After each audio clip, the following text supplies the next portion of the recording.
There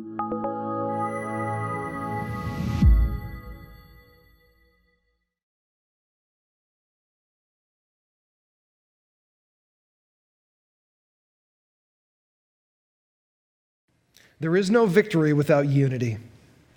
The litmus test for a leader is who and how they're leading. Everyone can lead themselves, many can lead others, but few can lead leaders.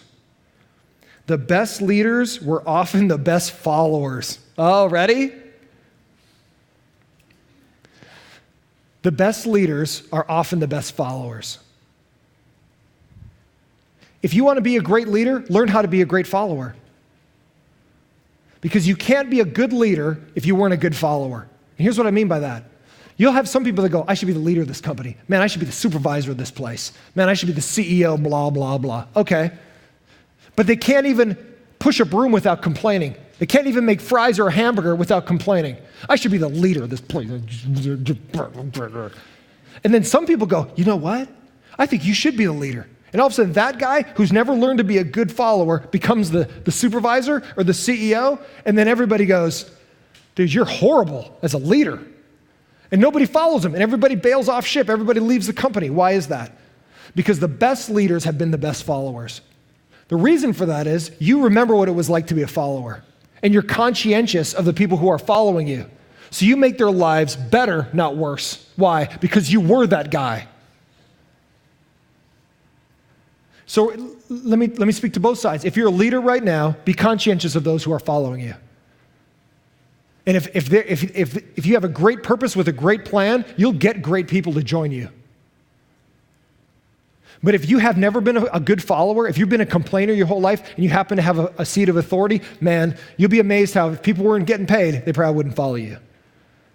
But if you're a great leader, even if you're not getting paid, you'll be amazed how people are like, I'm with you. I'll take up my own time to go help you. So on the other side too, if you're a follower right now, if you're like, man, I'm not a leader right now, maybe someday, blah, blah, blah, blah, be a great follower. Be the best support you can possibly be. Push that broom and go, thanks, Jesus. Flip those burgers and go, I hope somebody enjoys this hamburger I'm making. When you have to clean the bathroom, hopefully somebody enjoys this toilet I'm cleaning. And guess what? You'll be amazed how God will bless you when you're obedient. And all of a sudden you go from cleaning a toilet and flipping hamburgers to all of a sudden you're running the McDonald's. You were making $12 an hour, now you're making $120,000 a year. And you know why? People are pulled up from the ranks because they're good. You know who doesn't get pulled up from the ranks? It's complainers and people who sandbag everything. Because supervisors or company presidents go, dude, I saw you pushing that broom. Man, you're the best broom pusher we got. I'm going to move you up to senior broom pusher. And all of a sudden you move your way up, and it's amazing how faithfulness with a little becomes faithfulness with a lot. And I love that about Joshua. Joshua spent 40 years wandering around with Moses, going, when am I going to get my shot? 40 years! And all of a sudden, Moses dies, and God goes, Joshua, you're in. And guess what? He was ready. And you know why the people followed him? Because they saw how good of a follower he was to Moses. So don't mistake leadership with authority. Because you can have authority and not be a leader. Many people just want authority. They want to just tell people what to do. But guess what? If those people aren't forced to be with that person, those guys aren't there. They bail. Leadership has its authority, but ultimately leaders are leaders regardless if they have authority or not. Because you can be a leader even as a follower. Because people will see leadership in you if you're a good follower. The best leaders have been the best followers. It's called discipleship. It's how God raises people up. Followers are to encourage their leaders to pursue God, as they will end up as the same place as them. A great purpose and plan can perish with a discouraging people. Even a divine calling can die in discouragement. God encourages believers to be encouragers. Are you an encourager? Let me help you. Ready? At the end of the sermon. I'm going to help you if you're a negaholic. If you drink deeply from the pool of negativity, I'm going to help you. You know how you defeat that? Go out of your way to encourage. You'll be amazed how against your nature it is. Why should I encourage them? They're not doing that great of a job. Immediately slap your own face. Punch your own self in the face and go, I am not going to be negative one more time. You know how you defeat that? Is you build a habit, a cycle in your mind of being positive. Not for the sake of being positive, but just for seeing what God, the good God is doing. When your husband does something awesome, like take out the trash or whatever, without you nagging him, you know, baby, you're the best. I love you. You big stud. You're my hero. When he comes home from work after being on the 15 for 40 and a half hours, and he walks in the house and he just goes, dude, my job sucks. You just meet him with flowers and nakedness or whatever. And you just say, I'm just giving you ideas. You're my hero. Thank you for making money for our house even though you hate your job. The point being is that you can always find positive or you can always find negative. So choose the positive because God is always at work.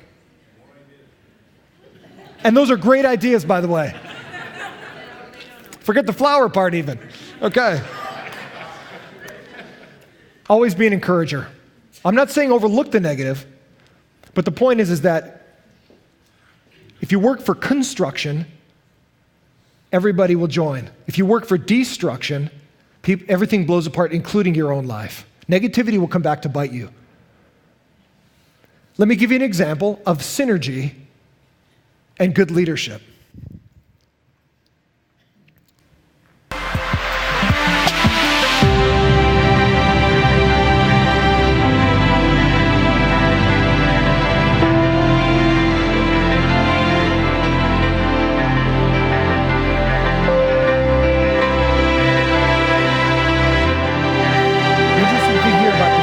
Of this is that you can actually go further and faster with less energy for more people doing the same thing than you can if you're alone in a boat by yourself. In a short sprint, the guy by himself can go faster, but actually the physics of this means that people have to do less energy and can go further and faster together than you ever could by yourself. That's the synergy of teamwork and leadership. This, however, is an example of bad synergy. Watch out! That's a race boat in front of you! Oh my God, this other boat! Stop! Stop! Oh my God, there's a good one in that one. What happened, Oh my Mom? God. You guys all right? Row it. Row it, girls, go! Get out. It's starting to look like some of your companies, isn't it? Stop!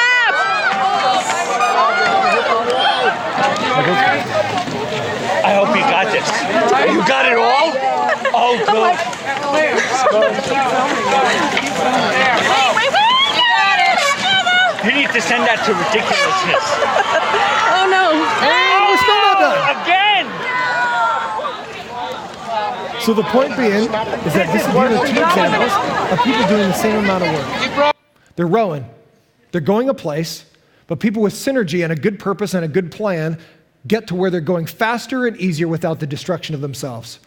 When you have neither of those, if you have the same amount of energy, not going towards a purpose with a good plan, you go sideways, your energy goes, people aren't satisfied, life sucks. But man, it's amazing when the people of God do the work of God with the plan of God and the leadership from God, God's work gets done, people are blessed. That everything gets done, nobody's hurt, nobody's taken advantage of, everybody has the synergy of being together for the work of God to do the will of God.